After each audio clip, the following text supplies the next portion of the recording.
Welcome back to AFN Live. It's Sunday night. You know what that means. I'm here with the regular crew of goons with me. 310-876-8064. Rough start. That's the phone number you want to call if you have any comments, questions, anything along those lines. At AFN Talk across all social media.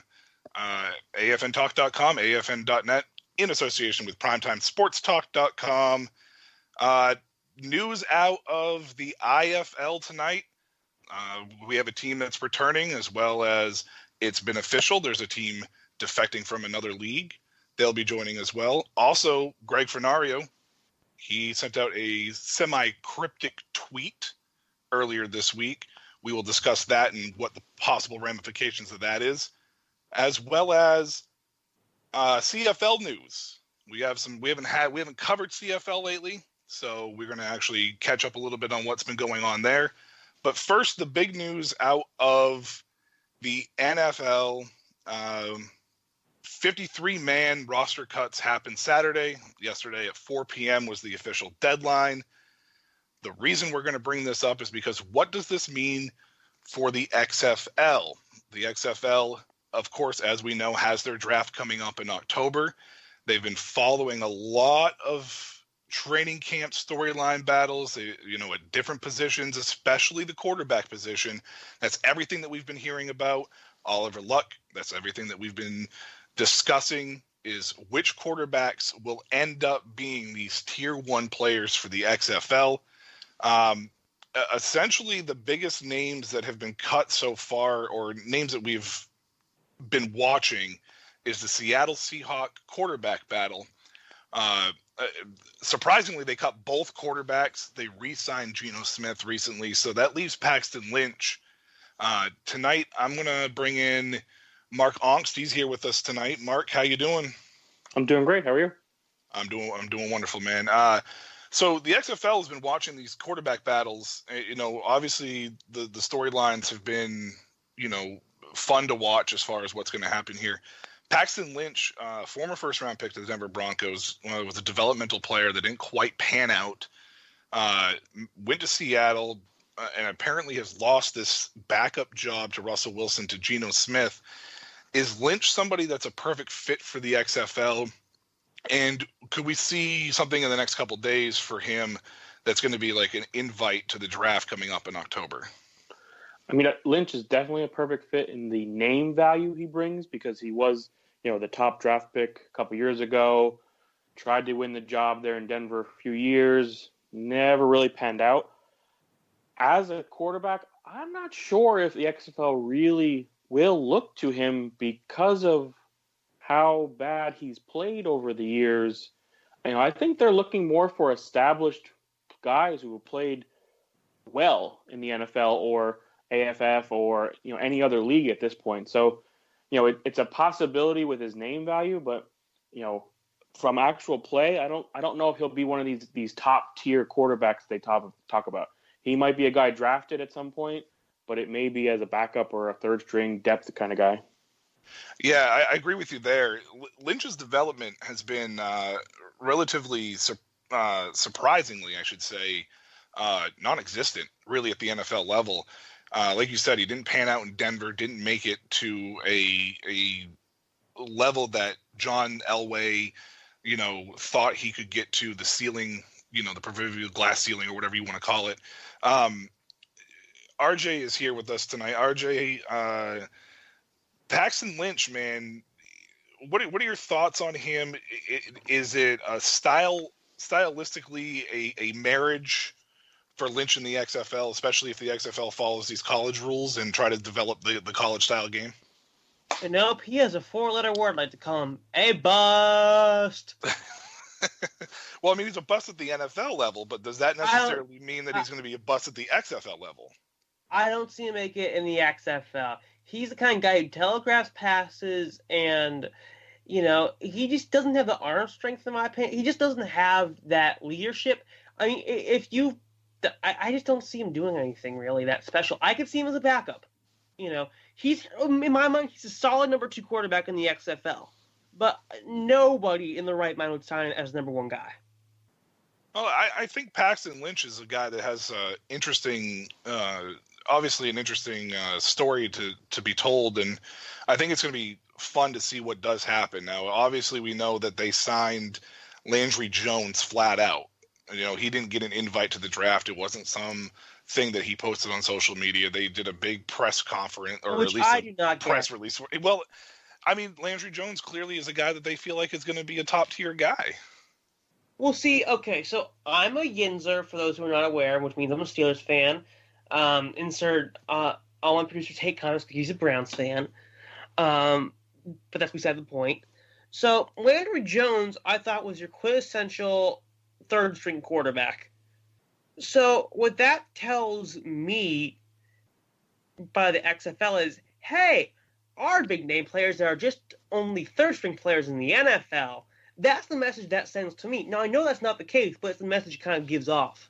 Well, see, I have to disagree with you about Landry Jones. I actually think Landry Jones has an arm and the playalistic style that he could have been a solid player in the NFL. Maybe not necessarily a superstar type quarterback in this situation, but I think Landry Jones is the type of guy that could end up being, that star that the XFL needs, especially if they go back to the that college style, type play, especially if he does end up reuniting with Bob Stoops. I mean, that's the thing that we have to look at here, Mark, right? I mean, if he reunites with Bob Stoops and they do take this gameplay and the rules more to the, college level, I mean, this is the ceiling. I mean, the sky's the limit for Landry Jones in the XFL. Wouldn't you agree? So I'm leaning towards that the XFL is allowing these coaches unofficially to sign these quarterbacks that they want. Landry Jones screams that. Then if we see Paxton Lynch get signed by somebody, I feel it's the same thing. I think these coaches are waiting for the quarterback that they want for their team. So Landry Jones is who Stoops was looking at, waited for, got him. They aren't telling us that right now, and I think they're waiting to tell us so that it doesn't seem like that, but that's what I expect to happen. Now, we have AFT Buzz, expert, I guess, Brice Burge with us here tonight. Brice, I know that normally we don't really discuss a lot with the NFL, but when it comes to the XFL, obviously we have a correlation here. Do you think that the XFL is going to be making the decision to assign quarterbacks to teams, and if so, do you think that's the right move for this league, especially as a startup in the spring? Well, I think to start things off, you have to figure out which way is going to be fair for everybody, because this is not a situation where you kind of have the draft where you snake them backwards and you run them from the worst to the best in the hopes that you can put equality back in the field, because it's the very first time that you're actually getting them together. That's one of the reasons why the AAF decided to go the way that they did with regionality. So that way they could use regionality as a way to be a little bit more fair. Now with the XFL, I don't think that they care about the regionality aspect for being fair. They just care about having the best possible product out there. And if they're really playing the long-term game, their focus right now is to just get the best possible players out there, which means that they're going to be looking at bringing in the talent and bringing in the signings and making sure that their branding is matching that. I think the Brandon Silver's signing, then taking down photos on social media was a big sign of that as well. So this is more about just kind of playing the game that the XFL is already playing. And they think, my guess is that they think that this will work itself out over time. So Paxton Lynch obviously doesn't really have that much of a connection to Seattle, but Jim Zorn's a former quarterback in the league that, he, as far as a quarterback is concerned, it was a fairly mediocre career. Does the link between the Seahawks cutting Lynch and then him becoming the quarterback for Seattle, does that make any sense for Seattle to rally behind, or at least Seattle fans to rally behind a guy like Lynch, even though he wasn't, their first round pick and he didn't spend a whole lot of time there in Seattle?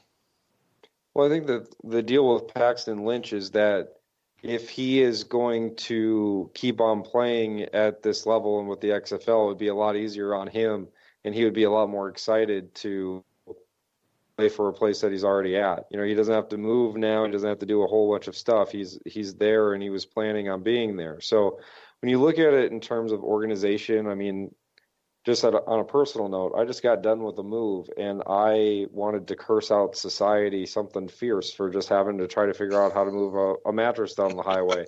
Can you imagine doing all that kind of stuff, you know, with the salary that even an NFL bust would make? I mean, it's incredulous when you think about that kind of stuff.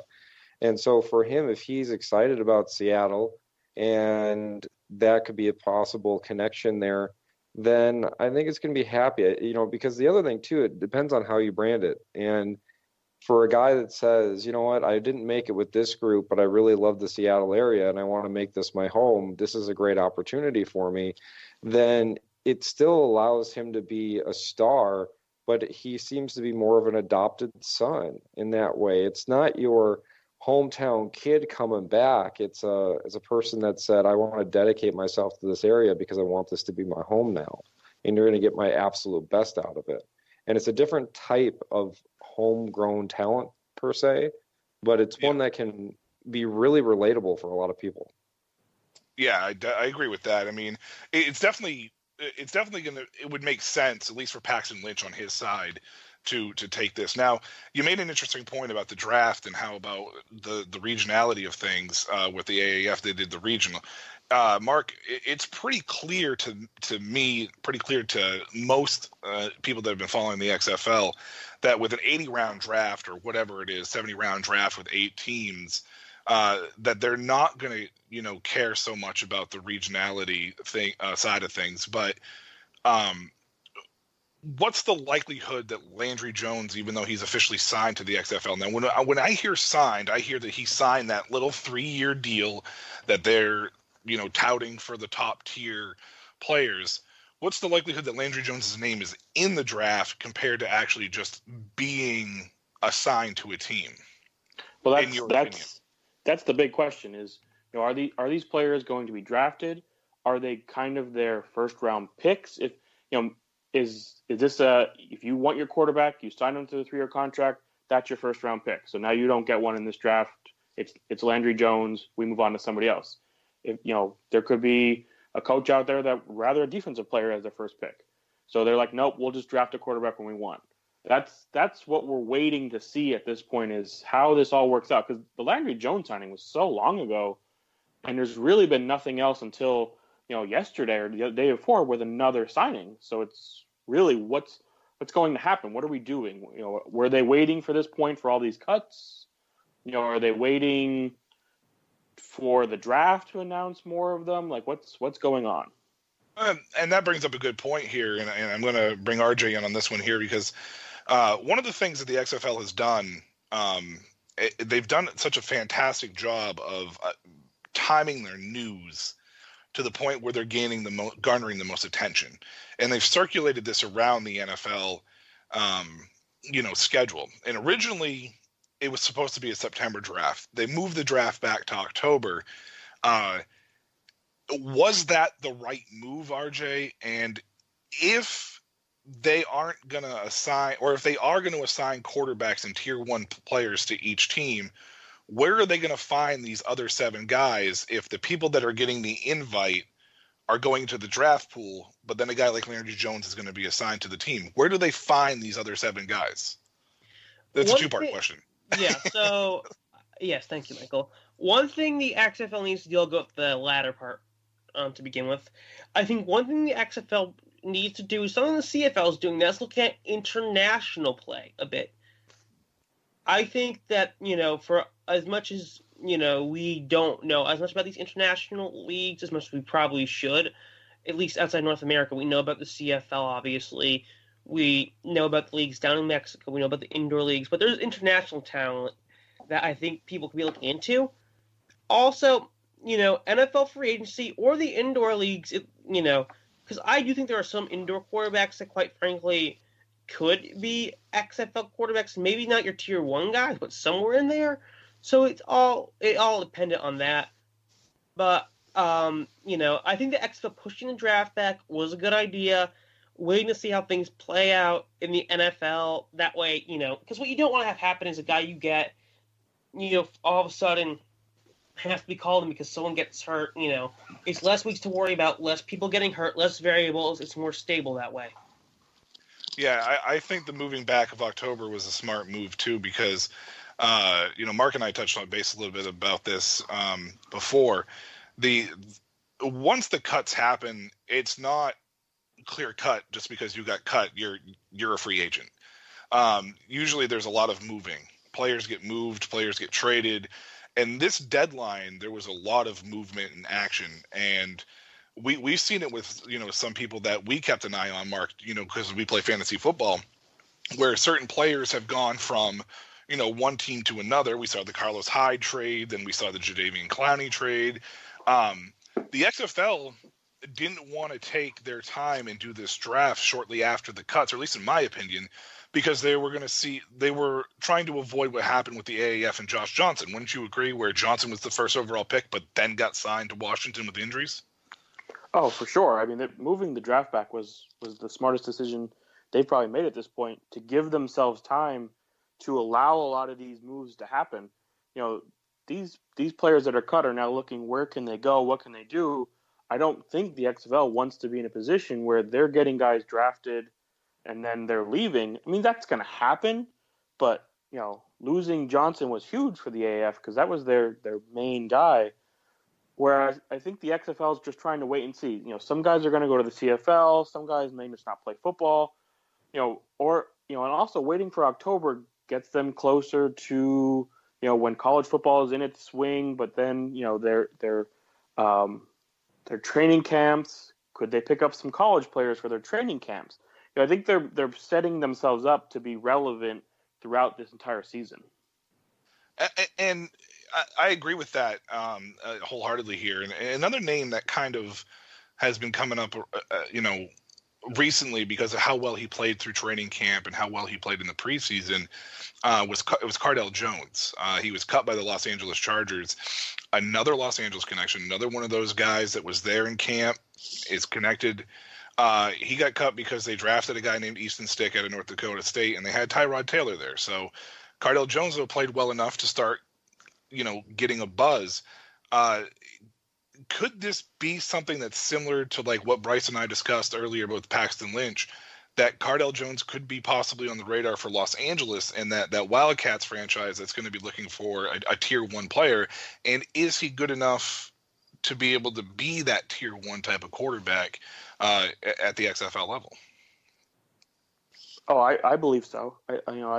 When you looked at him at Ohio State, he led them to that championship game. Didn't look as good the next year, but I think a lot of that had to do with his mental side of things. He was touted as, he could come out, he'd be the number 1 draft pick, when all he did it was for a game or two. Then he's drafted by Buffalo. Buffalo being the NFL team they are, that didn't work out very well. And now he doesn't make a team, but he has success, and with these coaches that are more quarterback gurus than we have in other leagues, that they are looking at players like that they could groom to their system. Pep Hamilton being one of them, the old Andrew Luck guy. So I don't know that the teams that they're with in the NFL means their regionality falls to that, because with the AAF, regional was based on where you played in college or the NFL or things like that. So it'll be interesting to see how they break all this down. Yeah, when I see names like Paxton Lynch and Cardell Jones, and Geno Smith was obviously touted around there, and then I see Ryan Mallett, and I see a lot of guys that had the potential to be solid backups at the NFL, but I don't see any franchise guys at the NFL level.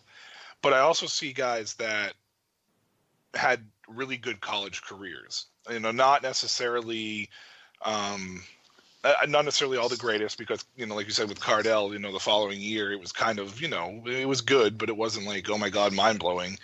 I still see solid backups, and I think that this is the smart thing for the XFL, especially with everything that is going on with their play style, trying to be more based on the college game than the NFL game, because they're trying to be faster.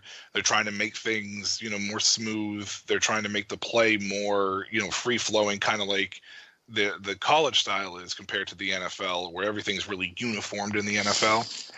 And I think that guys like Paxton Lynch and Cardell Jones could end up grooming. Finding the right coach, obviously, is a big factor here. But I think that they could end up getting to the point of progressing to that level that they could have been at the NFL as a really good backup. RJ, I know that you said some harsh things about Landry Jones in the sense of like the third string quarterback stuff, but you can't deny, even as a Yinzer or whatever that even means. I know what it means. But even with that being said, you can't sit there and tell me that you didn't think that Landry Jones was anything more than truly a number 3. I mean, I thought he was a solid could have been a solid backup as a 2. No, I told you how I really felt. I think the quarterback that you guys, there are 2 quarterbacks I think y'all have been overlooking in this chat so far who are cut. That is Deshaun Kaiser, who I honestly thought, if he'd refined his skills a bit more, could have been pretty good in the NFL level. Hold on, RJ. Kaiser was signed by the Raiders. I was just going to say Kaiser was signed by the LA Raiders. I mean, the Oakland Raiders, sorry. Las Vegas Raiders, whatever the hell they are now. They're still in Oakland. They're still in Oakland. All right, there goes that one. Is Luis Perez signed or like... Luis Perez did re-sign, but I think he got cut again. Though, he was cut, yeah. All right, so there's a guy someone has to be looking at, because this guy has so much raw talent for like the XFL that I don't see why you would pass up on him. He might be a bit of a project, yes, but for Pete's sake, the guy was learning from YouTube videos and was like a pretty good quarterback for the Birmingham Iron. You do not try to tell me that he's not good enough to be a tier 1 quarterback in the XFL. If I had to say anyone out of these quarterbacks who are in the free agency market right now that I would sign personally, it'd be Perez. I'd put my eggs in the Perez basket. So I'm gonna. Okay, RJ, to say what you said about Landry Jones and then defend Luis Perez in the same breath is absurd. No offense to Luis Perez by any means, but it's not like he exactly set the world on fire in the AAF. I mean, he led his team to a few wins, but it's not like this guy was putting up 300-yard performances and 4 touchdowns. I mean, come on. Here's the thing, okay? Landry Jones is Asian. He is going to play for maybe 5 more years. He's old. I'm going to say what I said because, man, Landry Jones was not meant for the NFL in the slightest as a backup quarterback, unless he was number 3. That's the point. I think Perez has a lot of upside. That's why I feel like you're overlooking here, Michael. Well, I mean, he has upside, but he's a YouTube quarterback. I mean, what does upside necessarily mean? I mean, he averaged less than 7 yards an attempt in Birmingham. Now, that may not necessarily have been all his fault. It could have been a scheme issue. But, I mean, really? Well, here's the thing. If this guy, I said it in a few minutes ago. I'll say it again. He will be a project of a quarterback, yes. But under the right system, under the right coach, this man can really flourish because he just started playing football, has so much raw talent and raw potential that it would be stupid to pass up on him. Well, I think Luis Perez makes a good fit in the XFL, but I don't see him as a guy that could be a tier 1. Now, maybe he could eventually get there, but I think Landry Jones is a guy that could easily come in and be a star now, especially with as successful as he was with Bob Stoops in Oklahoma, especially if he ends up in Dallas. I mean, the XFL is not going to be the NFL. No, I know, but that was an eternity ago. Man, Landry Jones cannot move. His arm is not what I call the best. It's better than like Blaine Gabbert and Blake Bortles, but like it's not what I call like one of the great cannons of all time. So I think if you can't be mobile, be quiet, Michael. Be quiet. Chad Pennington didn't have a very big cannon of an arm, and he had a very successful career in the Yeah, NFL. he could actually run. Listen, Chad Pennington? He could run better than Landry Jones, at least. Mark, is he watching a different Chad Pennington? I am so confused here. I don't know if he knows who Chad Pennington is or doesn't remember him, but that boy could not run at all. Chad Pennington had more surgeries before you were born than that's probably why you don't remember who he is. No, I know who he is. Chad Pennington couldn't run when he was in college. That's what I'm gonna say. Tom Brady looks like a track star. I mean, he makes Phillip Rivers look like a track star. I got one person saying Tom Brady, the other one saying Phillip Rivers, and they're both correct. RJ, what are you talking about? Chad Pennington. Come on. Miami Dolphins, New York Jets. Yes, I know who he is. Couldn't throw farther than 7 yards. Luis Perez's dad. Let's just throw that out there. Oh, that's some disrespect right there. That's some disrespect. Oh, what? Why? Are you confusing him with Joey Harrington? No. Oh. I honestly think, and I don't care how much it sounds like Stephen A. Smith right now. I really don't. I'm just saying, RJ, you saying that Chad Pennington is mobile is literally not. He's more mobile than Landry Jones. What? No. Okay. Anyway, Cardell Jones maybe. No correlation to Chad Pennington, but maybe, RJ? So no? Okay. 310-876-8064. That's the phone number. If you want to call and, I don't know, set RJ straight or something here. There's no use. There's no use. At AFN Talk across all social media, afntalk.com, afn.net, in association with primetimesportstalk.com. We're going to take a quick break, and when we get back, we have a couple news items from the CFL that we need to get caught up on, and we will also discuss a little bit later on the show some indoor and arena football news that's, positives in my opinion. We'll be right back. Welcome back to AFN Live. I still can't get over the Chad Pennington more mobile than Landry Jones comment. I'm sorry, RJ. 310-876-8064. You heard the voice guy before we got back.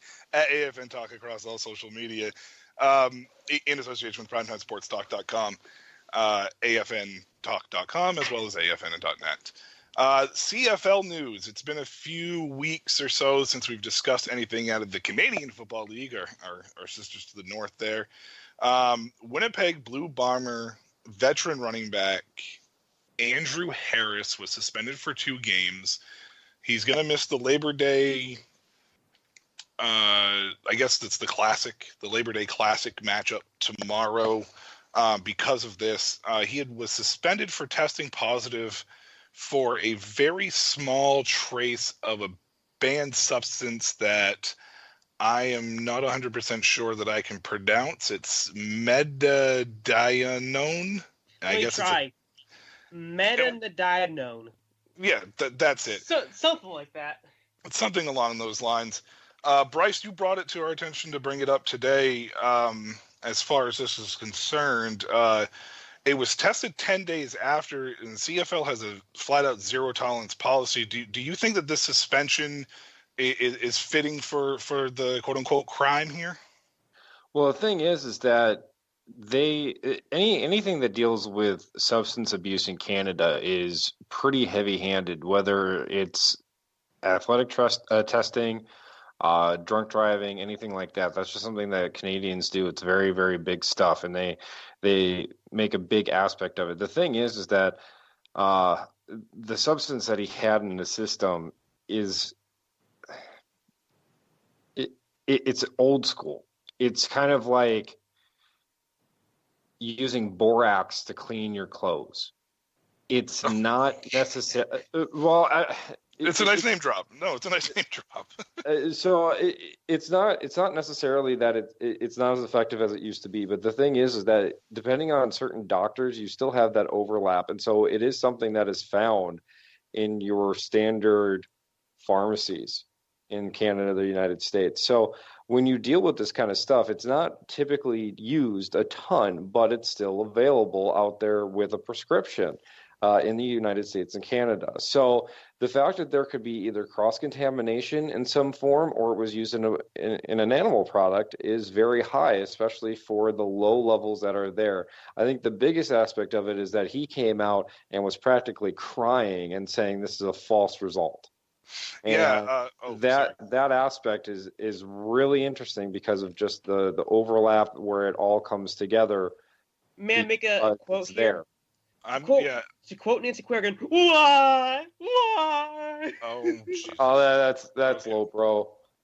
That's just the thing is that this is a guy who's never ever tested positive. Oh no, I know. I really do feel bad for the guy. I just felt if I was ever going to mention Nancy Kerrigan on AFN Live, now had to be the time. And so the other aspect of it is that this is Winnipeg's best season in probably my lifetime, and that has a lot to do with him. And so when you look at Nichols having his injury at quarterback, there the wheels are falling off the bus very quickly in Winnipeg, and that is not a good situation for the Blue Bombers. And now when you get this in here, you're literally adding insult to injury when you think about what happened with Nichols on that offensive side of the ball with your skilled players. And Winnipeg has been struggling without them. And whether or not that they can bounce back is going to be one thing. But the fact that now you're losing a key part of your offense for something that in all aspects, especially since that he passed a drug test 10 days beforehand, where this drug is in your system for 22 days, leads to have a ton of other questions about how about your testing policies and procedures, possible cross-contamination through other formats and ways that it could have happened.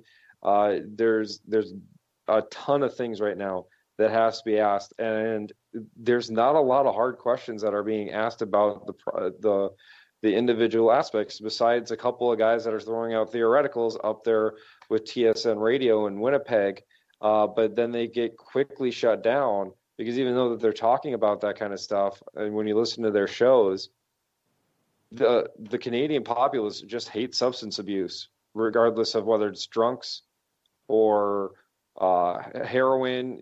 They just, the amount of people that hate Vancouver right now because of the opioid epidemic that's there and shared between there right now is just ridiculous. So this is not something that the proper questions, I think, are being answered right now by either the CFL and their testing procedures or the local Winnipeg market. And I think in the other, this is going to be something that will ultimately tarnish his career. We're not talking about baseball players. We're talking about Canadian football players, and there is a huge cultural difference. Yeah, this is one of the biggest things here that I think is being, overlooked, is exactly what you said, because looking at his statement after he came out in shock and disbelief, he said, quote, "I immediately thought there had to be some kind of mistake. I am told that this substance typically can stay in the body for up to 4 weeks. So trace amounts in my system 10 days after testing cleanly makes it clear that I did not purposely ingest any banned substance." Mark, as Brice touched base on with Matt Nichols, injury, this suspension came right on the heels of that. We saw Strivler struggle mightily in the first game that they surprisingly won because that defense is outstanding. But today, different story. They really missed Harris. What does this look like for Winnipeg here, at least for the next week? And can Harris, when he comes back from suspension, turn this ship around for them? Oh, I believe so. They had a chance to win today, even with not having Harris. The backup Augustine actually looked good in this game. The issue is at quarterback. That's their real main concern. Harris missing time hurts them, but it doesn't hurt them to the point that's going to derail the season for them. And when he comes back, that defense and him can be good enough. And The problem is Shriveler just needs to play a little bit better. He threw 2 INTs today. That's their biggest issue is can they, moving forward, keep him in at quarterback, depending on how long Nichols will actually be out for. Yeah, and I agree. Like Winnipeg, the thing with Winnipeg though is this defense has been the sole reason that they've been in games that haven't had great offensive play. Matt Nichols, even before the injury, still had a few games there that were somewhat meh. And Shriveler comes in and he literally, I don't know if he could hit the side of a building standing 5 feet away at this particular moment in time. It does not look pretty with him throwing the ball right now. Dang, that's cold. But I mean, if you watch the game, it's not that far off the truth. I mean, Mark, you watched the game today. I mean, is it really that far off the truth there? No, you made a perfect analogy for Shriveler of being like Tim Tebow. And Tim Tebow couldn't do it in a smaller field, and Shriveler's playing just like him in a larger field. So it's even harder for him.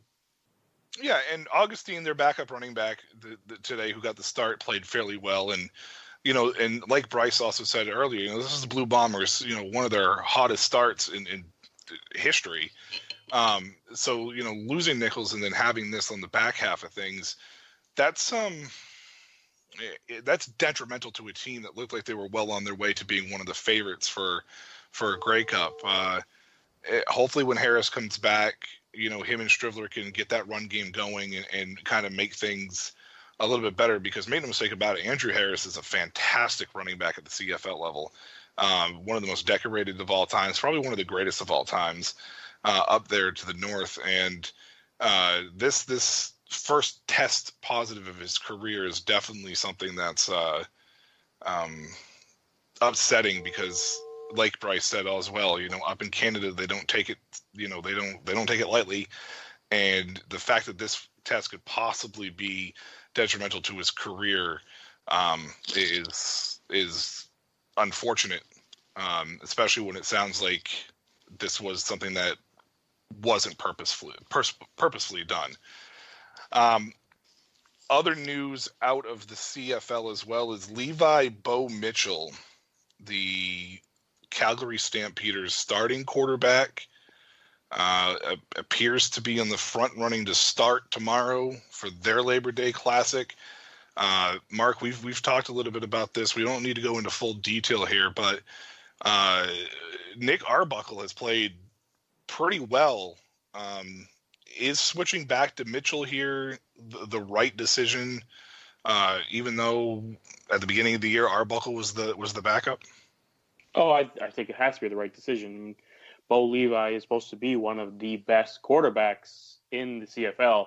You got to go back to him. No matter how well the backup's playing, you got to go back to a guy and see. The question for me comes down to is, if Bo Levi comes out and plays like he's supposed to, do you keep Arbuckle just in case? Do you try to move him to one of these teams that are quarterback needy to try and get what you can from a guy? That's what I'm more looking for, what they're going to do. Yeah, and thank you, Brice. Thank you. I realized I said Levi Bo after I said it, but I wasn't going to say anything, but I appreciate that.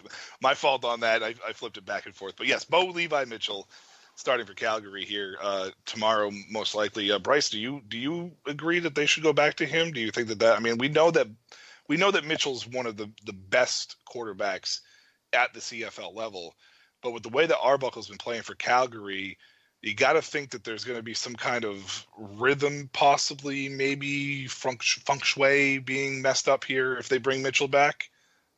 Yes, no, maybe? I mean, the thing is that when you look out in the West, things are going to be a lot more competitive. And sitting at 5-4 right now, the Stampeders can't be that low. I mean, they're probably going to get. My guess is that the way that Montreal and Ottawa has been so far this year, that there's a good chance there will be another crossover. But the thing is that right now the Stampeders are in that crossover position right now. And even though that Arbuckle has done well, there's something about having a leader on your team come back and be on the team and on the field. This right now is your CFL's most outstanding player from last year and the Grey Cup MVP from 2018. And this is going to be the first time he plays in over 2 months. It's going to be a big deal. And for him to come back on Labor Day in this way is going to be a huge possibility to kind of reinvigorate that locker room again, even though that Nick Arbuckle has done a great job with the 2-quarterback system that you have in the CFL. If there's a rough start for Bo Levi Mitchell, it does not mean that he's going to necessarily lose that top spot. You could just see him come in for a drive or two, take a drive off, and then finish a game up again. And to have Nick Arbuckle the way that he is going to be a very unique situation for that Calgary team right now. It's almost kind of like what they were doing with the New Orleans Saints last year. With their second string quarterback and bringing him in for gadget plays and trick plays. Nick Arbuckle can go ahead and do that again. And now he's got the rhythm and a whole bunch of other things going well for him, where Bo Levi doesn't have to be the guy when he comes back. He just has to pick up the locker room so that way they can get some wins and they can get competitive in the West again. Because right now with the Blue Bombers struggling, Saskatchewan finally looking good with Cody Frgello, there's just way too many opportunities there in the West that you don't put your best quarterback and your best leader out front. Yeah, I can see that for sure, and I don't disagree with that, because we all know that Bo Levi is, like we said, he was the most outstanding player of the year last year. He was the Grey Cup MVP. There's no doubt that this is good for Calgary, and unlike Winnipeg, which we were just discussing, Calgary is swinging in the right direction. Where Winnipeg right now looks like that they're losing that grip on the top, and with Saskatchewan beating them today, it makes that West even a little more cluttered at the top.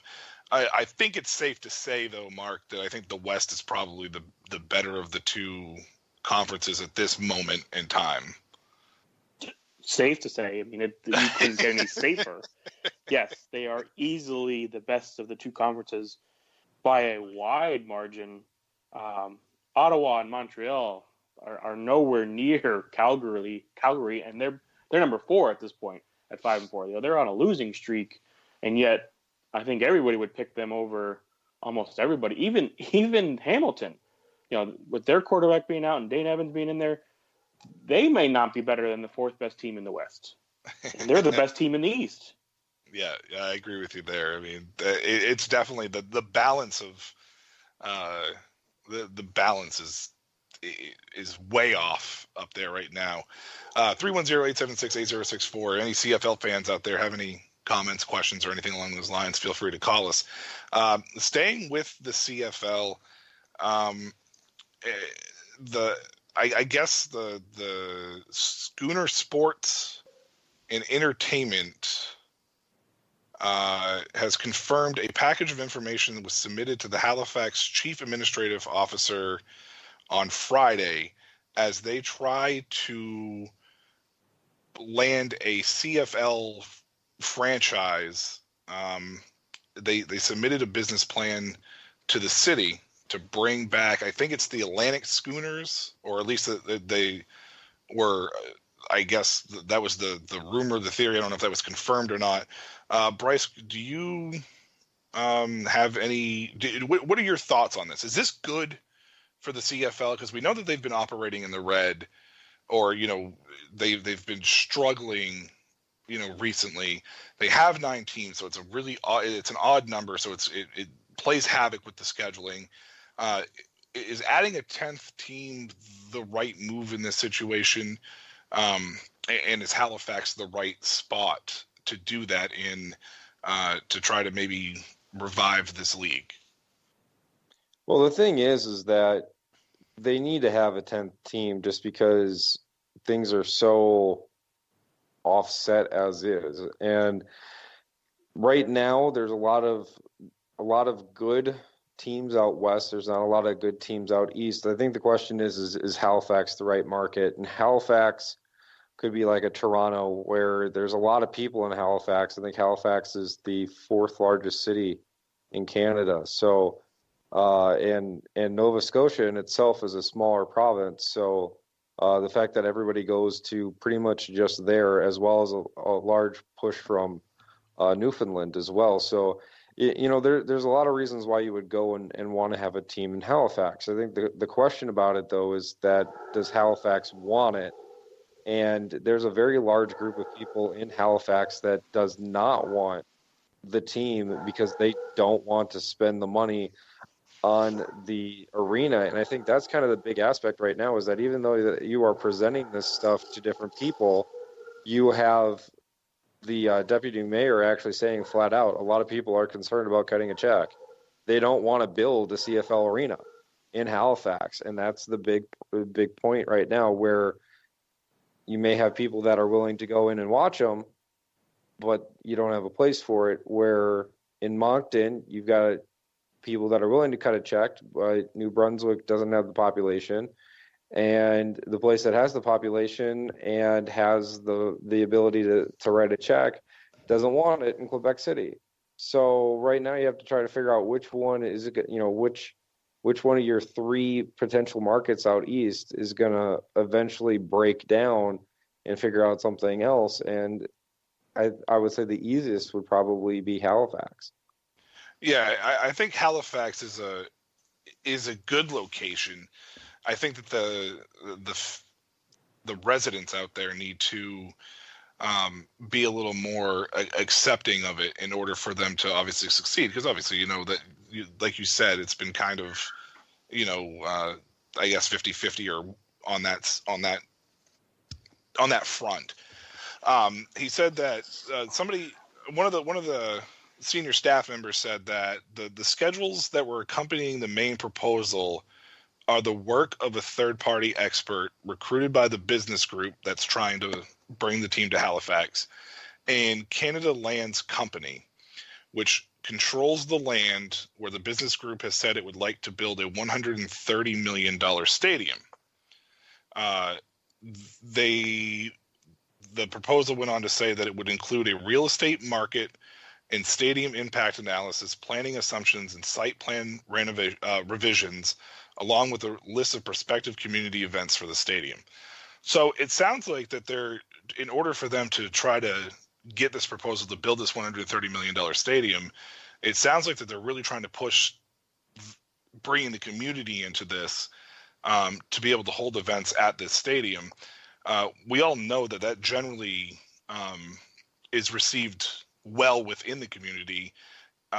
Do you think that might persuade some of the people that are so reluctant to have a team there to maybe kind of be a little more open to this? No, because I think it's all comes down to a matter of money. And when you think about some of the big problems that we have in the United States with different venues, I mean, look at Miami with the Marlins.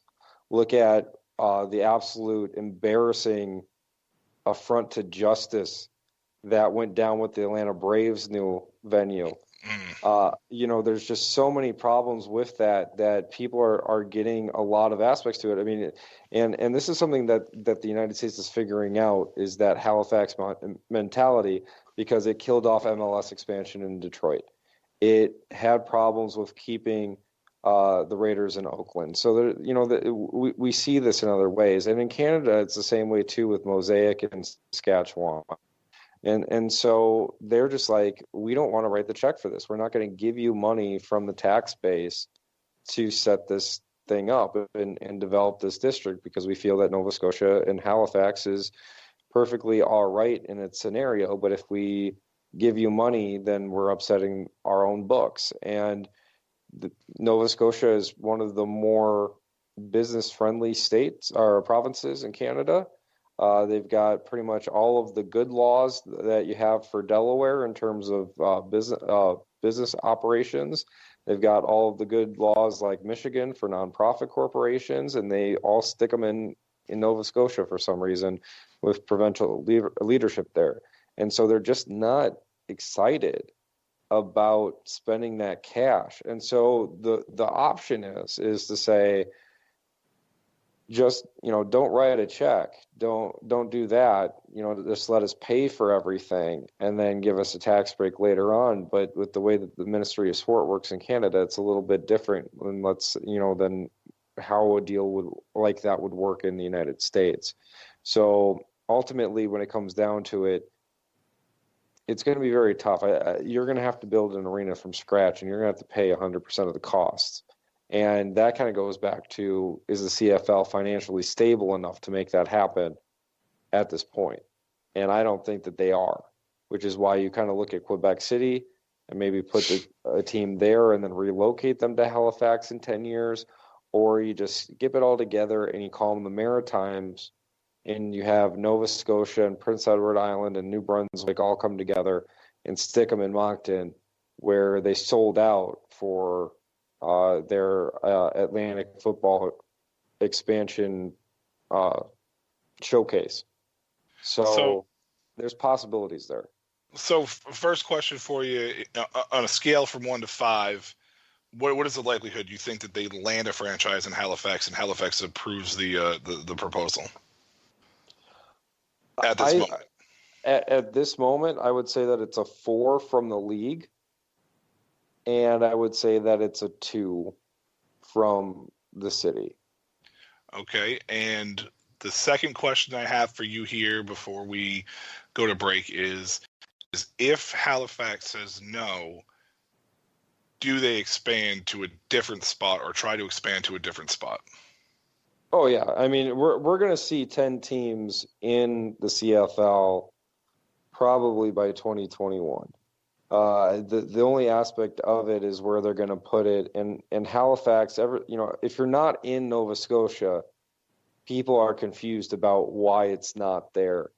But I don't know where else you'd put it besides Moncton. Moncton is the only other choice, and that's New Brunswick. And putting an expansion franchise in Moncton is about as absurd as it was to put the Jacksonville Jaguars there when LA didn't have a team, or moving the Seattle Supersonics to Oklahoma City. Like it could work. Yeah, but that one actually happened. Yeah. That's the thing, though, is that everybody thought that he was an idiot when he first suggested it. It wasn't until Oklahoma City had the opportunity to show it themselves that they actually were able to do that. Because you got to remember, when New Orleans got hit with Katrina and they couldn't finish out the Hornets season in New Orleans, they played the rest of the season in Oklahoma City. They were actually thinking about relocating the Hornets altogether from New Orleans and putting them in Oklahoma City. Putting them in OKC. Seattle put it the other way.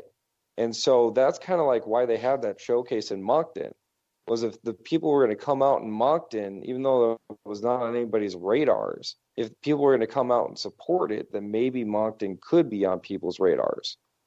And that's kind of where they're at right now. I would say that the likelihood of success for the potential expansion markets in the CFL right now would probably be Halifax 1, Moncton 2.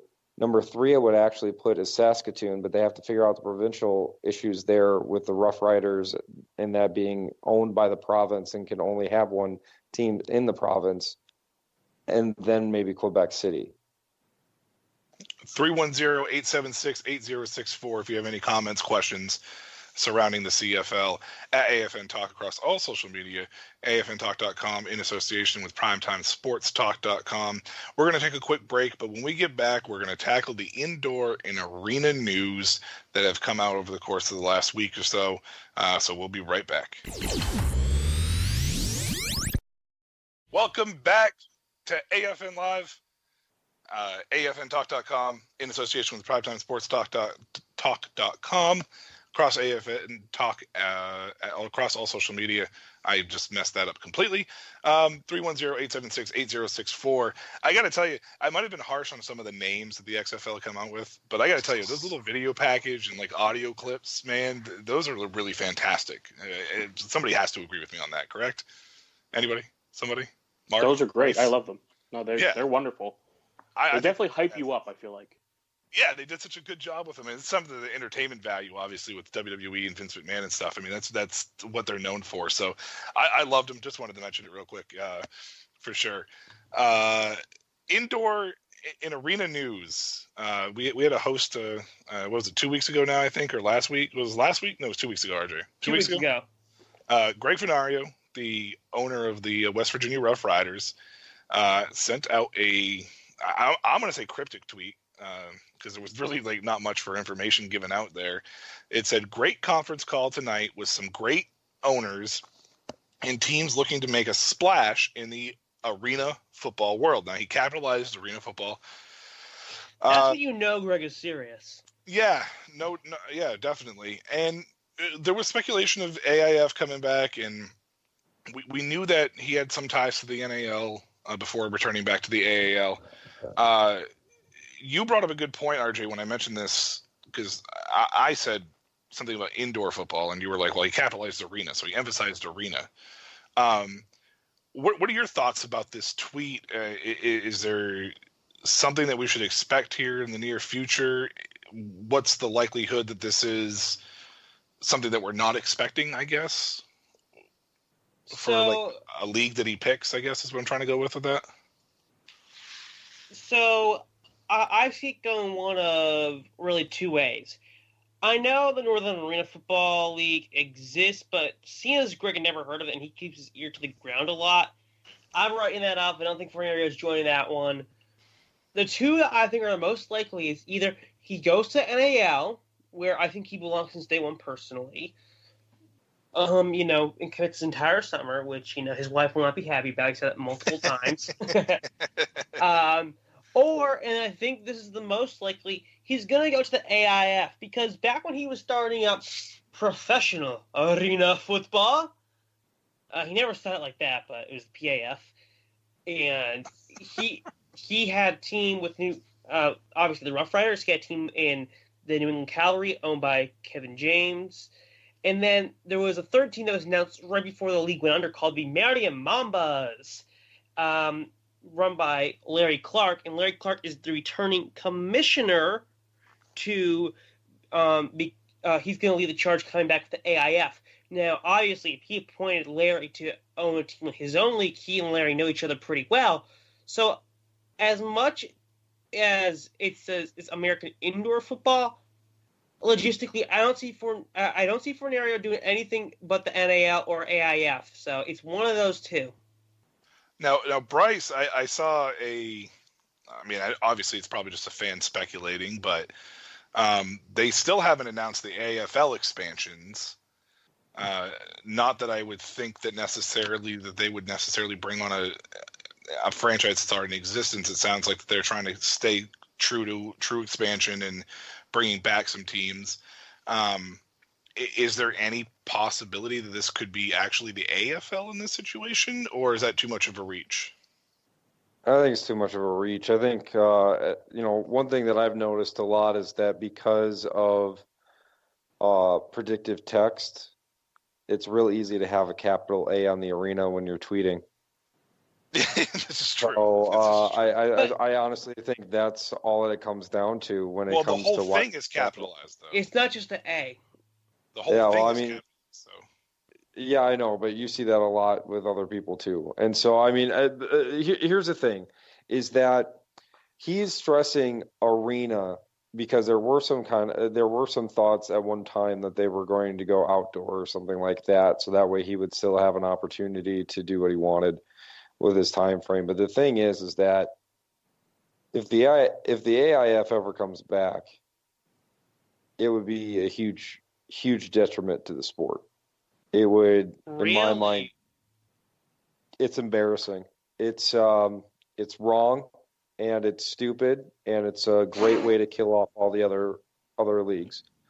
Right now, the NAL is the only option for the West Virginia Rough Riders, and anything else should kick Greg Fenario very, very hard out the door of any other league.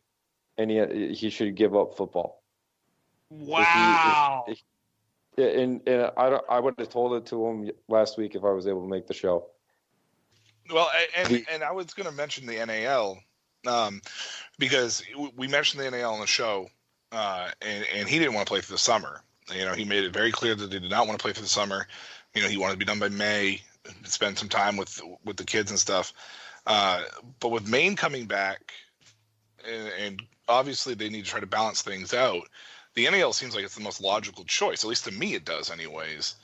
That's the thing about all this right now, is that we're looking at it logically. And I know that there's some things that we don't know based on other discussions, but the fact is that if the AIF pops up and just the absolute scam artists that Kenny McIntyre is doing right now down in Orlando, and the recent problems that they've had in New York with Corey Galloway and the ownership process there, as well as them not playing in Westchester next year, there's a lot of concern about the two expansion franchises in the NAL.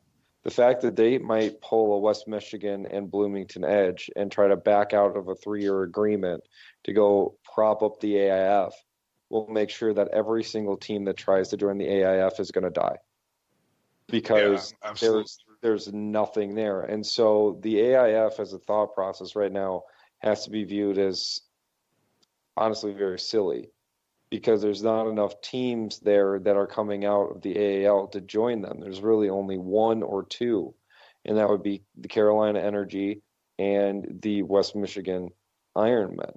Those are the only leagues that have a legitimate shot of joining another league. The rest of them have one serious problem after another. So when you think about it right now, if the AIF comes back, it's going to pull the worst ownership possible together. And with Greg is where he's at right now. He either needs to finish up or get off the pot, because at this point he's holding back an entire franchise that is one of the more successful smaller league teams in the sport. And it's his lack of leadership in terms of moving that franchise forward, because he wants to not be an owner of the team. He wants to just have a fun pet project.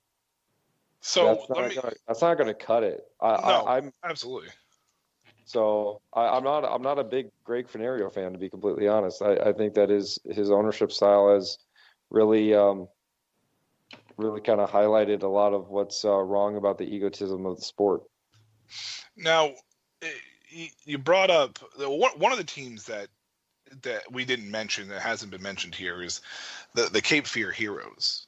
I mean, I haven't seen anything as far as them announcing anything as far as a league for them in 2020, if they're going to even be in existence of any sorts. You obviously, Brice, have very strong feelings about the AAF. Now, RJ, you seemed a little more open and excited about the AAF coming back. What's Cape Fear Heroes, moving forward? What are they looking at as far as a potential? Obviously, the NAL would probably be a little outside their price range with the 3-year deal and the fee. Are they waiting for West Virginia to announce, or is this not connected at all? And I only bring it up because I know that they played together in the AAL. So it's not connected. So Cape Fear is going to do one of 4 things. They are either gonna fold, they are going to the AIF, they are going to the AAL, or they're starting their own league, because the owner of the league actually, the owner of the team started her own league called Supreme Indoor Football a couple years back, and that had monstrous results. Clearly. I just bring them up because I knew that the West Virginia Rough Riders announced that they were leaving the AAL, and then I know that Cape Fear announced shortly after that. Brice, any input on Cape Fear? Is it likely that they play in 2020? And if they do, which league will that be in? Because I highly doubt, in my opinion, it'll be the NAL. The last time that I had heard anything about Cape Fear was that their ownership was having severe health issues. Oh, and darn. That had an impact with their finances in terms of being able to make certain games and make travel to different things. So I would say that the most likely aspect of Cape Fear right now is that they just don't come back. So just another one of those unfortunate, casualties in the indoor and arena football world. Speaking of rebirths, I guess you could say, we know that the NAL is bringing back the Maine Mammoths. We have confirmed that the AFL, or at least I believe it's pretty much a confirmation, is going to bring back the Cleveland Gladiators next year. And now the IFL has, it's been announced that coming back is the Spokane Shock. RJ, you're the one who kind of, I mean, at least first brought it up to me, or at least showed us over here at AFN.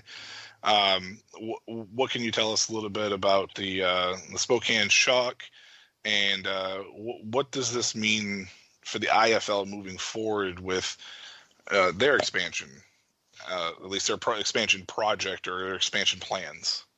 Well, first things first, Spokane, in my mind, is one of the best cities to ever host an indoor and arena team. They got their start in the AF2, which was the Arena Football League's D League back in their height. They became so popular at one point, the AFL decided, you know what, we're going to have you guys play a game outside at a 20,000 seat stadium, and they packed the place. Then once they left the AFL, they had to rebranding to the Spokane Empire and join the IFL for a couple seasons, then folded.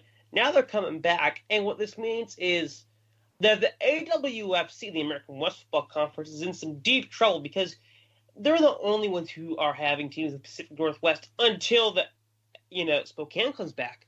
Now all of a sudden, the IFL is just going to sweep the area because there is a strong rumor out that the Portland Thunder will be coming back, and they have an old trademark that's still active regarding merchandise. So it's the same logo, but I'm not going to reach too far on that. And then there's even a smaller rumor of the Boise Burn, another former AF2 team, coming back. I don't see that happening, but there's a trademark out there for, I believe it's apparel or something like that, not AFL owned.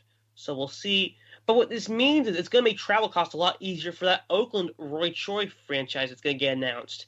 And with Duke City coming in, you could see a Eastern and Western Conference. Yeah, I was just going to mention when I was going to kick it over to Brice here for a second because sorry. No, you're good because it's actually a good segue because you brought up the what was it, the American West or the South. What was that? The American West Football Conference. That's it, the American West Football Conference, and I wanted to bring it over to Brice here because I like to think outside the box and reach a lot, and Brice always sets me straight. With Duke with Duke City coming in, we know that Oakland is going to get an expansion team, or at least that's what it looks like, and Spokane coming in. If the American West Football Conference is going to be in trouble with IFL moving that direction, the Idaho Horsemen, I mean, I don't know what their level is as far as if they would be able to come up and compete to the IFL, but is that something that possibly you could see if they were to jump ship? Could the IFL maybe open their arms to them to join? I would think that would be the most logistical possibility for the Horsemen. That AWFC had a lot of amateurism, I would probably say. Yeah. To how that thing was ran, but that league was there just so that way the Horsemen had something to go. I don't think they have any long-term plans for the Reno or Wenatchee Valley or Tri-Cities franchises that are there. So it's kind of like the Marion Mambas was for the PAF. It was just a plug to fill the gap, and there was a lot of good players that kind of saw some time out there that may be able to go into the EIF West or something like that. But the Idaho Horsemen, in a very positive way, is probably right on par with a Quad Cities or a Bismarck or San Diego when they finally settle down. I mean, they're not They're not going to be a competitor the first year that they're in the league, but they may be fighting for a playoff spot depending on how it shakes out. So I agree wholeheartely. yeah. So when you think about it that way, there's possibilities. I think the question is what happens with the ownership group with the Idaho Horsemen, and this is that's a franchise that I don't really know a whole lot about their ownership group and what kind of capital and liquidity that they have in terms of having the business side of it. But I do know that this is a good franchise that has really held their own when they've been presented with some struggles. So at least in terms of the core aspects of that group, even though that the AWFC was kind of a joke, the Idaho Horsemen has been a very solid grouping so far. And I think that they could. They were initially looking at the CIF at one point. They were talking with the IFL 1.2, and I think they needed something to change. And with the way that the IFL is kind of having that westward push right now, it might be the change to make it okay for them. Yeah, and that was one of the things that I first thought of, honestly, when I had heard that Spokane was coming back. That honestly, I would like to see Idaho maybe make that jump to the IFL, just because the Duke City made the jump from CIF, and they're going to have the expansion in Oakland. So if Idaho was to to jump now, it would be 4 teams coming in all at once. So it wouldn't be like if they had somewhat of in a season, it wouldn't stick out like a sore thumb to say, people would be like, oh, Idaho's out of their, out of their element. And then eventually, like you said, they could grow on that. But the Portland Thunder, I don't know anything about them. I have no clue. I'm just going to be straight honest with you. RJ, I mean, what is the likelihood? I mean, I know you heard grumblings, but is there a likelihood that they would go into Portland like now, or would Idaho be more, I guess, more likely? Is what I wanted to propose to you. That's a good question. It's pretty evenly split. Portland was left a bad taste in their mouth by Scott Butera, the former AFL commissioner. He decided the league's taken over. We're going to rebrand the team to the Portland Steel. And then they didn't pay people when they left town. So that city got kind of burnt. Now for Idaho, Spokane's not a horrible travel partner, but they're not ideal. There's been grumblings that Billings, Montana could, and I emphasize this again, could, as in it's not set in stone at all, be getting a team in the near future. So if Portland doesn't join, they need Billings to join. I think for Idaho to really be convinced all the way and just see it and go, I think right now you'd have to persuade the Horsemen a little bit. But you know what? I wouldn't be surprised. I think the Horsemen's a bit more likely, but I could see the AWFC going one more year. And now the AWFC has, 4 teams?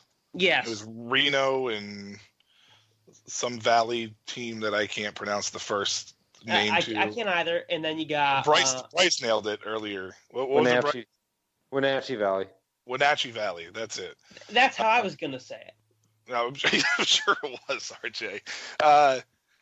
Yeah, so with 3 teams, I mean, Duke City's confirmed. We know that Duke City's confirmed from the CIF. We know that Spokane's coming back and that they've confirmed the IFL. Oakland appears to be on the surface for an expansion team. That's 3 teams. Now, according to my math, in order for everything to work out, now granted there could be an odd number, it's not unlikely, you would assume that they would either have another team coming in or the likelihood of a team leaving. Now, we know, Brice, that a team in the IFL this past year had a lot of issues. The Cedar Rapids River Kings, if I remember correctly, had a lot of issues down the stretch with that team. Is it possible that we don't see them return to the IFL and they just go with 3 teams, or will they come back and they'll try to, work out the wrinkles or work out the speed bumps or issues that they had last year to try to put together a competitive season? Cedar Rapids is 100% returning, unquestionable. Okay. And the reason why is because that's another Roy Choi franchise. Oh, that's right. So Roy Choi, he got his start in football, in indoor football, by buying Cedar Rapids. And so Cedar Rapids used to be the Titans, and then they rebranded to the River Kings when they went in and got that franchise set up underneath Roy Choi. Now the thing is that the GM of that team went over to San Diego, Ryan Eichert, and he took the good stuff with him, and he put out one dumpster fire in San Diego, because look at how well San Diego improved once he got there after week 4 compared to what Cedar Rapids was weeks 1 through 3. So that's the big issue. Now, the other thing, too, is that they try to force things a little bit too much with Mark Stout coming back in. And a lot of their issues were not front office in terms of things that couldn't be fixed right away. They still had very good social media presence. They still had very good fan relations within Cedar Rapids. They were still active with all of their charity stuff, and they've paid every bill. So even though that you have some tough stuff, I mean, we see this on this level of sport the same way that we saw it with New York, that we saw it with Columbus about 4 years ago, the way that we saw it with the AFL in the past, and we've seen it a number of times in ECHL hockey or something like that, where players completely give up and they just don't get paid enough to act professionally when they can jump ship and go somewhere else, which is what happened at the end. The Cedar Rapids is that they were sick and tired of dealing with Mark Stout and not getting the backup that they felt because they were focused so much on San Diego that they just left. So it's a different experience. And so, now that being said, I was there for that last game for Cedar Rapids this year where they were shut out by Green Bay. And I spoke with every single one of their wide receivers, and they were so happy for the opportunity to be out there. And when you look at what Cedar Rapids has, there's some positives there where if they get the right coach in place, they're gonna be somebody really special. If they bring in O'Hara or somebody from like Salina, Kansas, the CIF, or they bring in some other guys that can really be a positive source, then that's going to be a big deal. And it's kind of like Lehigh Valley was in 2017.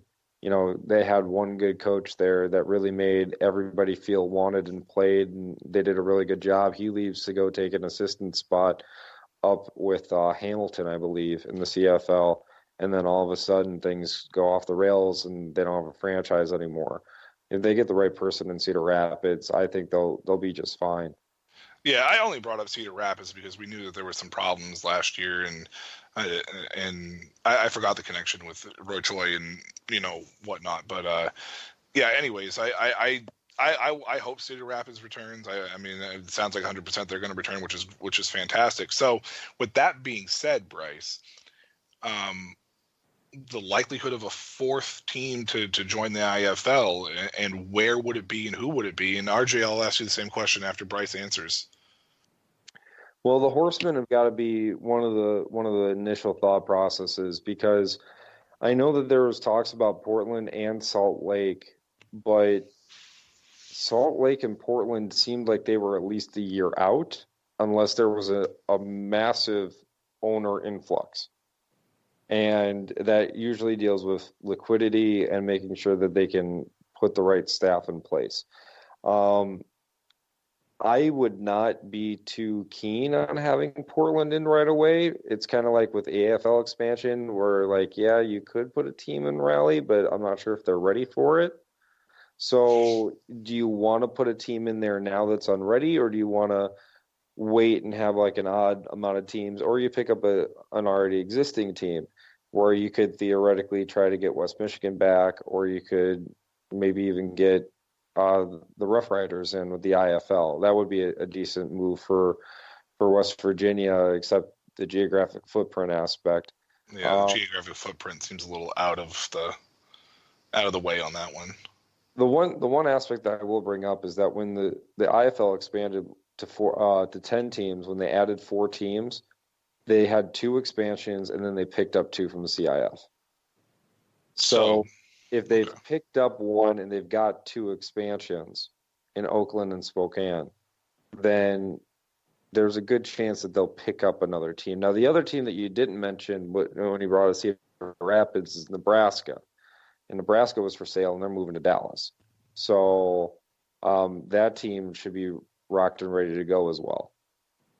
Just to clarify that as well, because I know that people were confused about whether or not the Bosselmans were selling or whether or not Nebraska would be able to play next season or not. And they're moving to Dallas, so they'll be back 100%. Yeah, they should be. Okay, RJ, same question, man. I mean, what's where would it be, in your opinion, or who should it be, in your opinion? Who should it be?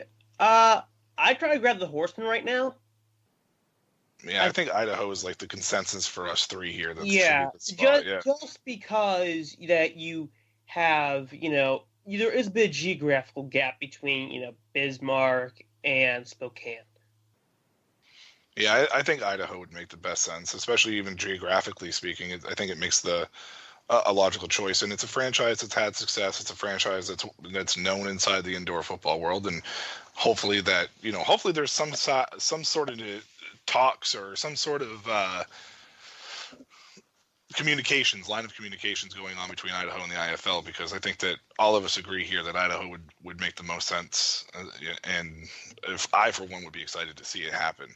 310-876-8064. We're going to take another quick break here at AFN Talk across all social media, afntalk.com. It's in association with primetimesportstalk.com, and we'll be right back. Hey, if you're like me, you're tired of the same regurgitation of sports news and opinions by the major sports media. It's like a mama bird feeding its chick. I mean, every day it's the same opinions over and over and over again from the same guys, just passed down one from another. Whether from the 4-letter or the 3-letter networks or a report from a seat, well, stop it. Because we have found a perfect spot for you to get all your fresh opinion and news without bias and any special interest. I'm talking about Prime Time Sports Talk. NHL, MLB, NFL, mainstream, and alternative, plus the NBA. I'm telling you, forget about the 4-letter and 3-letter networks. PrimetimeSportsTalk.com. PrimetimeSportsTalk.com. Welcome back to AFN Live. I'm your host, Michael Washington Weeks, at AFN Talk across all social media, afntalk.com, in association with PrimetimeSportsTalk.com. 310-876-8064 if you have any questions, comments about anything that we've discussed tonight. This is the closing segment of the show. This is one of my personal favorites. We like to call this our 2-minute drill, where basically it's final thoughts for anybody on the panel to discuss anything and everything or whatever they feel like in the matter of a 2-minute window or so. Brice, we're going to go ahead and start with you, just because it's been a little while since we've heard from you, and I'd like to hear, what your final thoughts are or whatever you have. Floor's yours, man. There's a big signing north of the border in Kleinburg, Ontario. The Toronto Argonauts signed a 1-day contract. Darius Rasso was his name. Kind of threw me for a loop initially when I was reading the press release, because it was just kind of a basic thing. But the kid is a 7-year-old that's been fighting an aggressive form of cancer, lymphatic leukemia, for about a year now, and undergoing chemotherapy. And part of a nice little thing here is that he signed a 1-day contract with the Toronto Argonauts. And I'm not a big Toronto Argos fan, but I do like the fact that when I read this, it was business professional. Have you seen the video? Yeah, Brice? I have. Yeah. I mean, it's cool stuff with that. But one thing, when I was a writer and did stuff in Marquette, I would purposely try to write things business professional for stuff like this anyway. Right. Because there's a little bit of a different tonality in writing when you describe a 7-year-old running back the way that you would a 27-year-old running back. And there's something cool about that really kind of hits the point hard of what you're trying to do and make something special for a kid that's got a lot of struggles right now. You know, that does mean a lot. And so, you know, I remember one of the times that I wrote a story about a kid that was having a fundraiser at a bar, and they allowed him to work behind the bar actually to kind of work on like mixers and stuff like that. You know, none of the alcoholic stuff, of course, but Right. You know, but like making the juice out of concentrate and making a couple kitty cocktails and everything, and we, you know, kind of writing a story about it like that was cool because it hammered home more of the emotional content and context of the situation. And that's something where everybody feels a lot better just because you're staying true to your trade, you're staying true to the connotation of the experience. And that's something I think is really awesome. Yeah, I agree with you. I thought the whole press release was fantastic. I thought the way they handled that was awesome. And kudos to Toronto for that, because it's definitely something that is special, and it makes it, you know, even more special for a 7-year-old kid, like you said, that's having a lot of struggles right now. Mark Angst, you weren't here for the indoor talk, but we'll kick it back over to you now. This is your 2-minute drill, my man. Anything that's on your mind here, my man, go ahead. I'm going to keep it up in the CFL. I'm going to talk about the Labor Day Classic game that went on today. I'm not going to talk about the actual game. I'm going to talk more about what I saw with the excitement for the game leading up to it the last few days. The game itself, the stadium was packed, and it was a sold-out game, but just seeing all the fans in the stadium just showed their excitement for this rivalry game that, you know, I don't think it's something you always see with CFL games and being sold out, but, you know, when the game ended, the players ran to the other end of the stadium. They jumped in the stands. You know, the stadium was rocking. It was a good time. All the days leading up to it, they did all kinds of fan appreciation, different kind of fun things for everybody. And just these Labor Day Classic games seem to be some kind of exciting endeavor that the whole sport kind of gets around, and fans show up. They were cheering and stuff for the game. Winnipeg fans were even at this, you know, away game. You know, Saskatchewan used throwback jerseys for it to have more fun. You know, on top of it, they got a great game, which made it even better. But just seeing all the fans in the stadium, you know, I was in awe of how many people were actually there, because it's a pretty big stadium, you know, and seeing it full like that was exciting. Yeah, that's definitely something that you'd like to see, especially with, you know, all the, you know, press surrounding the news surrounding the CFL struggling financially and stuff. It's nice to see the fan turnout and the fan support still up there in the north. RJ, you know, this is your 2-minute drill, and final thoughts, anything along those lines, man. The floor is yours, man. All right. Well, first of all, we talked about expansion today. I'm going to be continuing my expansion series, dropping part 3 of 4 this Thursday, so make sure to find that on AFN Talk under the column Ciancio Speak Sports. And on a more serious tone, if you are in path of the Hurricane Dorian, stay safe. You know, as much as people take videos that we all, you know, look at and stuff like outside during there, don't do it. It's stupid. Keep your health first. Stay safe. Here at, you know, the Alternative Football News Network, we have 2 people who were impacted. Kevin Drake lost power earlier tonight. He's fine. And then, of course, Raksha, she's in Orlando. So, you know, and just not to them, but to everybody in general who's involved and has family and friends, you know, stay safe. And just try to make it through this tough time. And worry about all the property and stuff later. Just get out of it with your lives and then take it from there. Yeah, I agree with you there. I mean, it's definitely something that needs to be said. Just stay safe out there, and don't do anything stupid. That is for sure. My 2-minute drill. I definitely want to, I guess, just more or less discuss my overall experience this year. I have gone every weekend watching some sort of football, some sort of variation of football. And I got to tell you, as a football fan, it's been one of the best rides I've ever had. Whether it's indoor football, arena football, if there's really that much of a difference between the two, CFL, the AAF when it was around for the 8 weeks.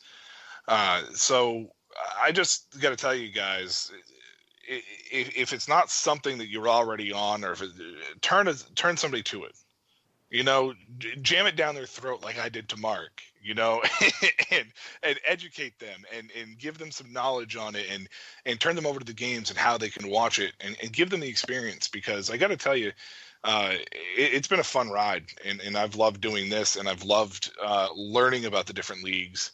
I've said it before, and I'll probably say it again, just because of the fact that it's something that I've loved doing and love learning about, so yeah, that's about it for me. I'm excited to see what happens with the 2020 seasons and all these alternative leagues, the XFL coming to town as well. The 310-876-8064.